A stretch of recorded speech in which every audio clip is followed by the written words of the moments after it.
the name of the Father, and of the Son, and of the Holy Spirit. Amen.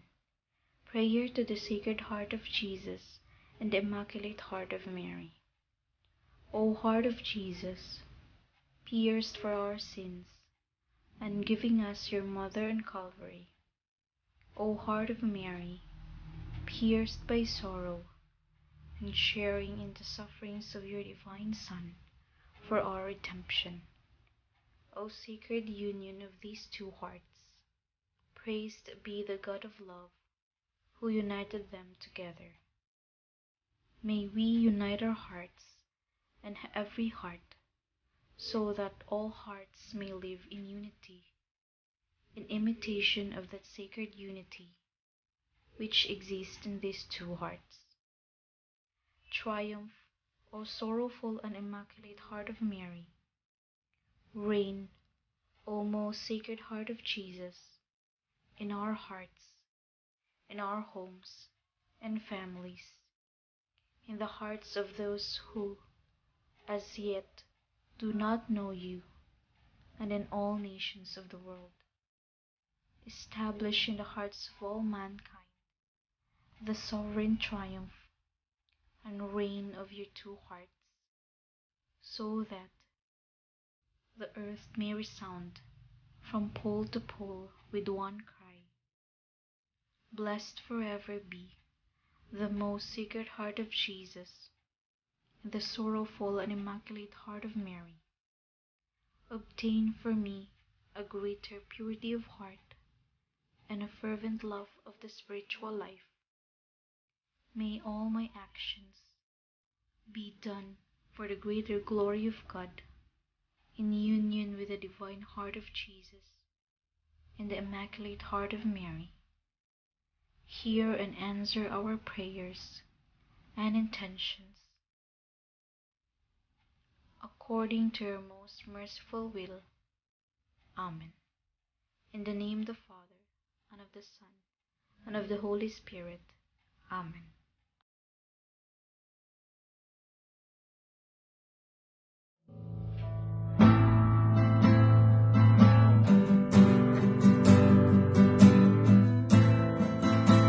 Sing hallelujah to the Lord, and sing hallelujah to the Lord, and sing hallelujah, sing hallelujah, sing hallelujah to the Lord. And sing hallelujah to the Lord. And sing hallelujah to the Lord. And sing hallelujah, sing hallelujah, sing hallelujah to the Lord.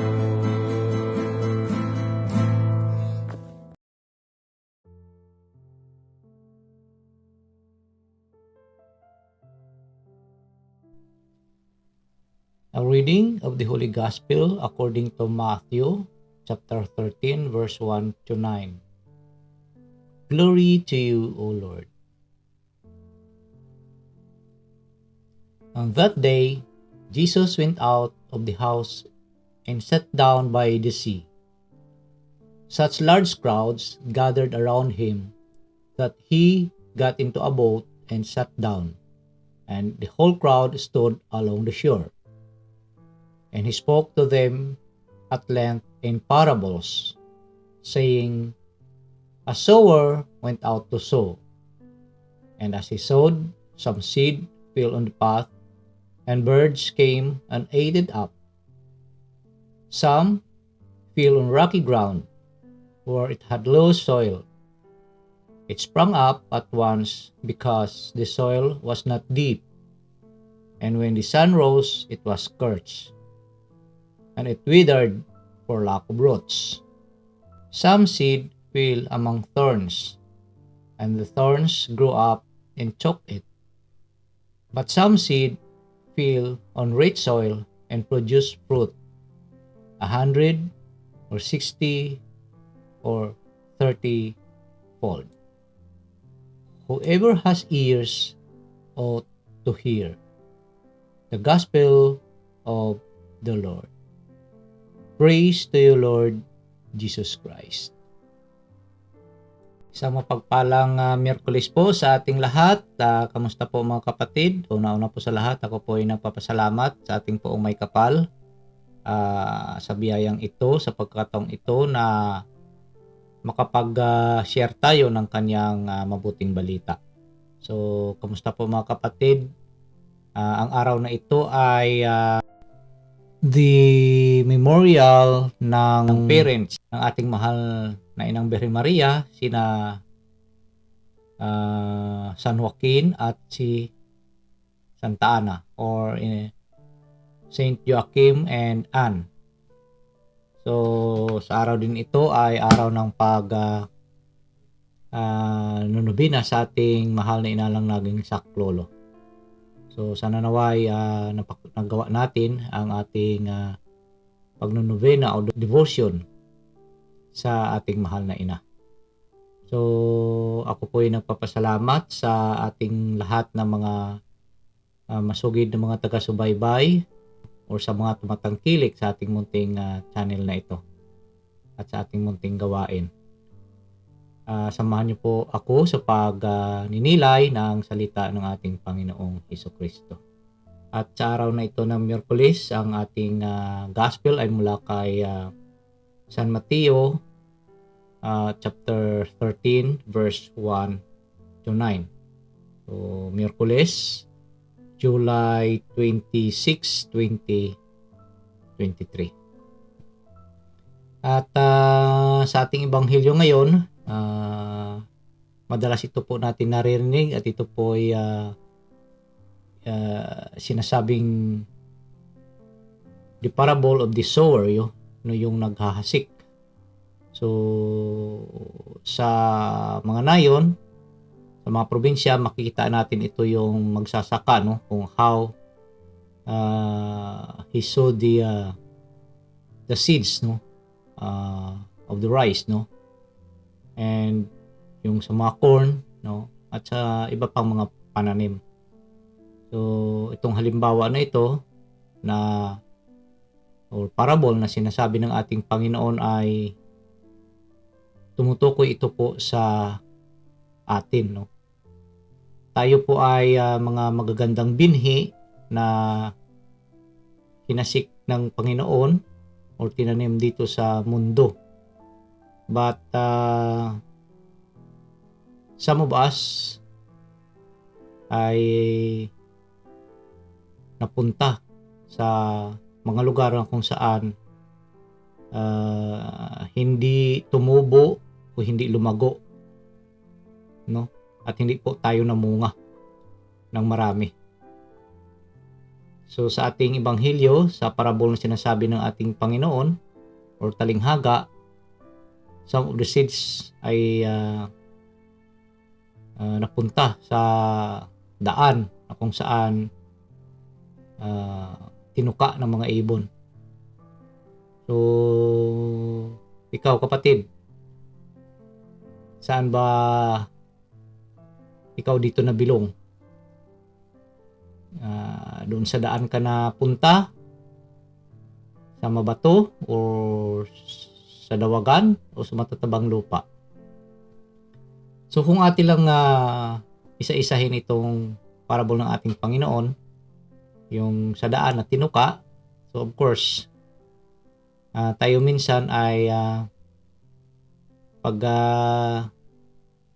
tungtong na natin, sa isang lugar na kung saan ang akala natin ay maganda, but sad to say that nung hindi pa tayo nakapunta sa lugar na yan, ay dasal tayo. So, we are a good seed, Dasal tayo, but then kung nandyan na tayo ay lahat ng mga bagay, na inihambing ng ating Panginoon ay sa atin na po. Una, sa daan, tinuka yung ating pananampalataya ay tinuka na ng mga makamundong bagay.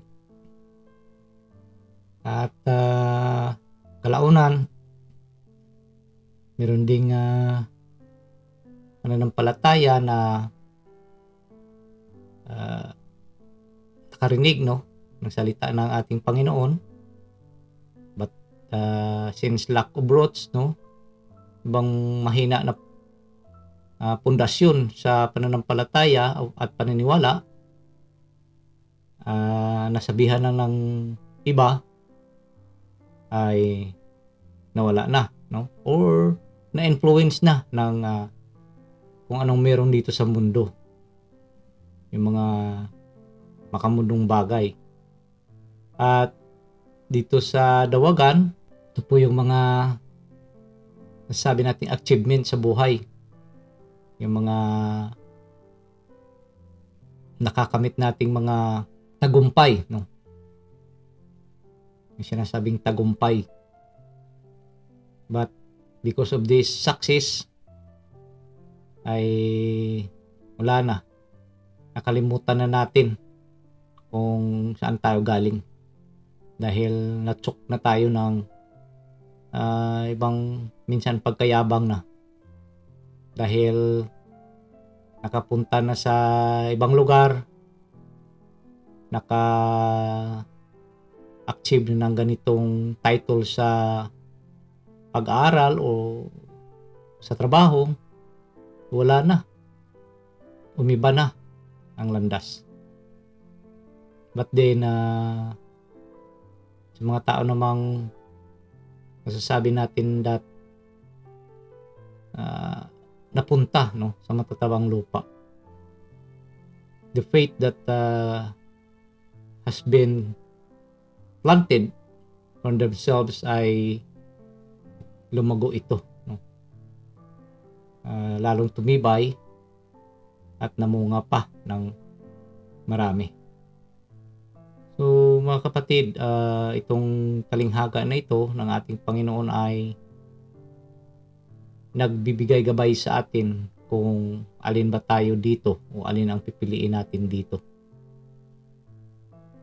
So napakaliwanag lang na kung sa Kanya tayo, yung pananalig natin nandiyan dyan sa Kanya, ay talagang mapupunta tayo sa matatabang lupa. But kung bigyan natin ng pansin itong mga nasa paligid natin, this worldly thing na sinasabi, ay talagang wala tayo sa rich soil kung saan pwede tayong tumubo at tumago. At sa ating unang pagbasa, kung nabasa ninyo yung first reading, ito po ay tungkol sa mga Israelita na reklamo sa ating Ama sa Langit. So but din because gusto ipadama ng Ama sa Langit ang kanyang pagmamahal, sinagot ang kanilang mga complaint.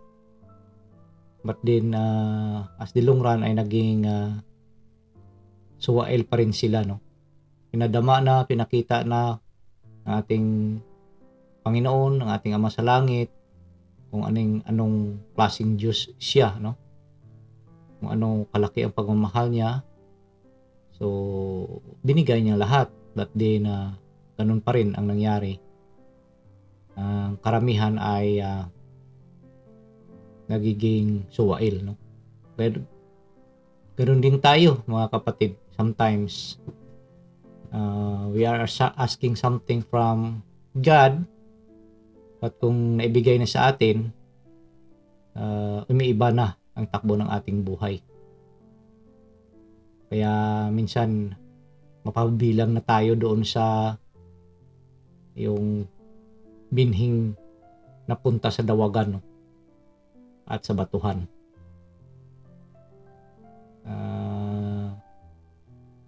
Napakalaking importansya ito, no? Or napaka gandang pagnilayan itong gospel natin yung araw na ito, dahil ito po ay pakikilala natin kung ano tayo, kung nasaan tayo, kung aling binhi tayo, kung saan tayo napunta. Sa daan ba? Sa batuhan? Sa dawagan? O sa matatabang lupa? So mga kapatid, sa ating buhay, hindi may pagkaila na darating sa atin ang mga pagsubok, but then sometimes mahina tayo. The roots are not really good enough, no, na tumubo.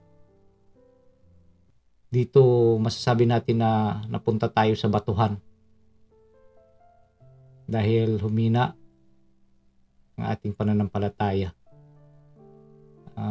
Hindi man lang natin hinayaan ang Panginoon na magtrabaho, no, para sa atin. Madali tayong panghinaan, no, lalo na pag kung ang problema natin ay masasabi natin talagang napakabigat, no.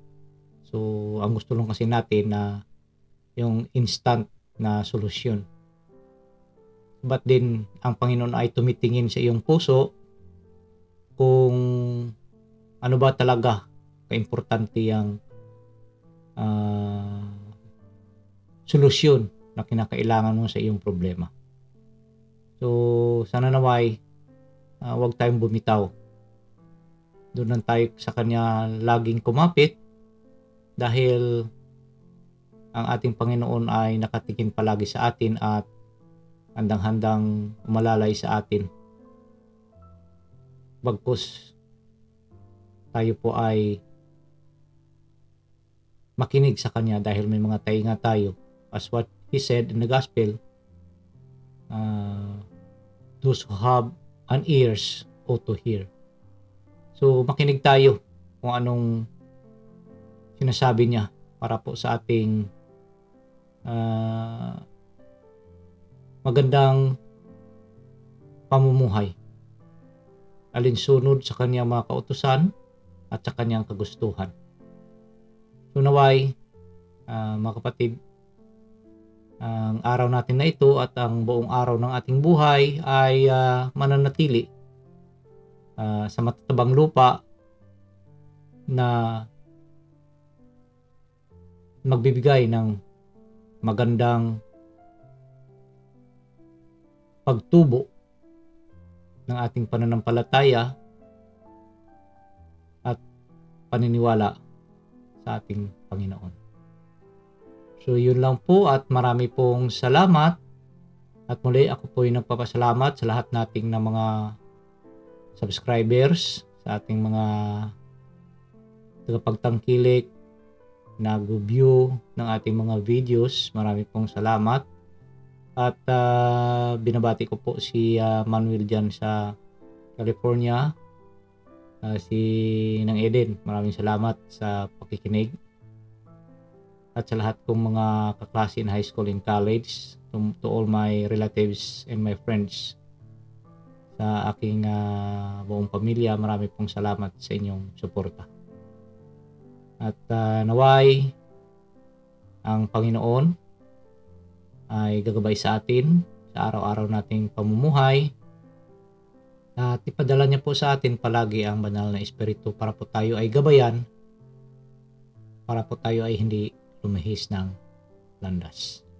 At wag lang po nating kalimutan na kumapit lang po sa patalim ang salita ng ating Panginoong Jesucristo. Marami pong salamat at God bless us all. Manalangin po tayo. Sa ngalan ng Ama, ng Anak, ng Diyos Espiritu Santo. Amen. Let us pray. Spirit of wisdom and understanding, enlighten our minds to perceive the mysteries of the universe in relation to eternity. Spirit of right judgment and courage, guide us and make us firm in our baptismal decision to follow Jesus' way of love.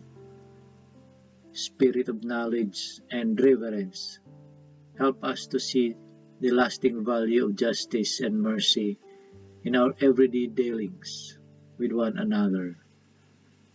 May we respect life as we work to solve problems of family and nation, economy and ecology.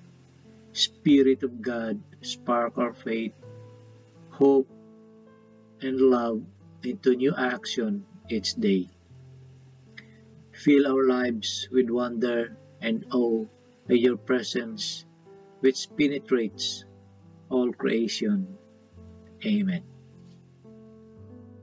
Sa ngalan ng Ama, ng Anak, ng Diyos Espiritu Santo. Amen.